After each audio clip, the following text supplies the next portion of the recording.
tried it yesterday. After 2 years of development, we could make it even better than the last years. Overall, we wanted to keep the Rebel feeling, like the sheet and go, the way the Rebel jumps, very easy. You can put it on 11, 12, 1 o'clock, doesn't matter where. The customer can jump the highest at any position. Very easy. So in the whole range, the Rebel SLS is our, I would say, the easiest kite to jump, and the easiest kite where you gain new records for yourself than on the other models.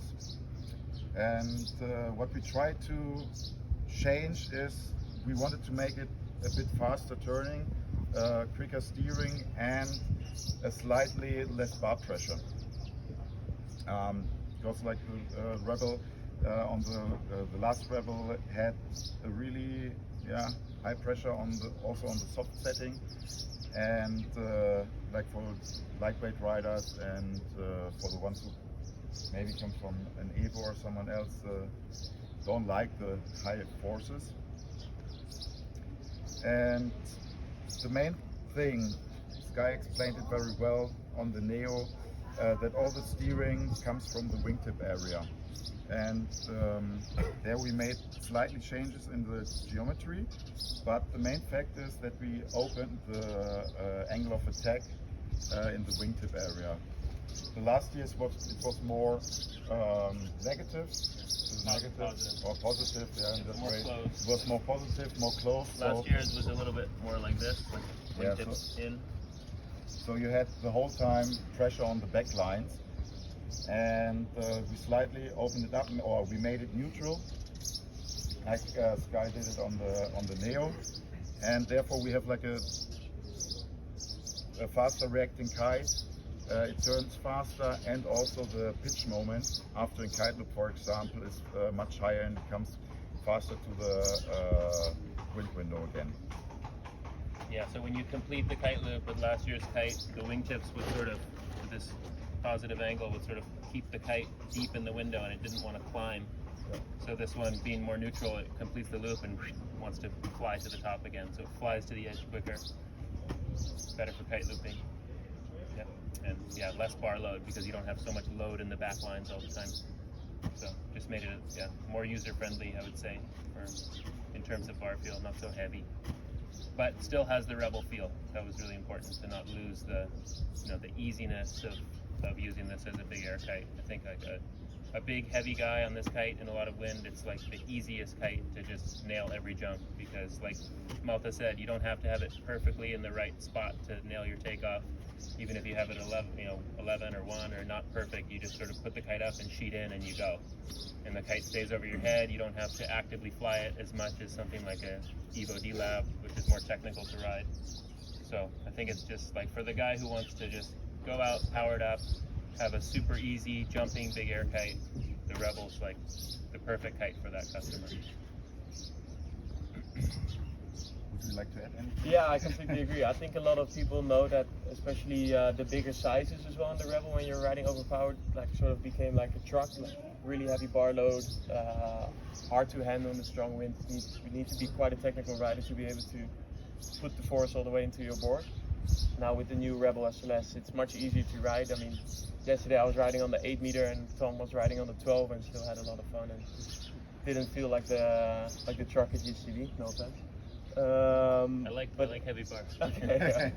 But it makes it, the kite is also more playful. So if you really put in more bar input, you really feel how you can steer the kite faster. You can do, you can steer it up faster to jump. You can cruise around more. It's a more playful kite. But if you just want to sheet and go and ride upwind and ride to the side and jump easy, then it's still what the Rebels become famous for.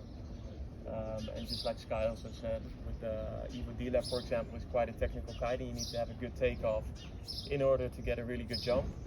Yesterday, even riding in the super choppy conditions here, it doesn't matter if you miss your takeoff, just steer your kite up, sheet in the bar and you'll just float and go up and have a very easy landing because it just floats, and you don't need to downloop, you don't need to be a technical rider, you don't really need to think about it. It's just really easy and predictable riding and flying. Yeah. So I would say most of the riders who want to do big air kite loops, the Rebel SLS is the kite to go. Most easiest to jump. The kite loops are not that aggressive, or are not aggressive as on the Dice SLS, for example. And yeah, a lot of people, or right now here in the workshops, ask why or where would you use an Evo D-Lab, because right now Andrea and also Liam are on an Evo D-Lab, Lasse as well sometimes,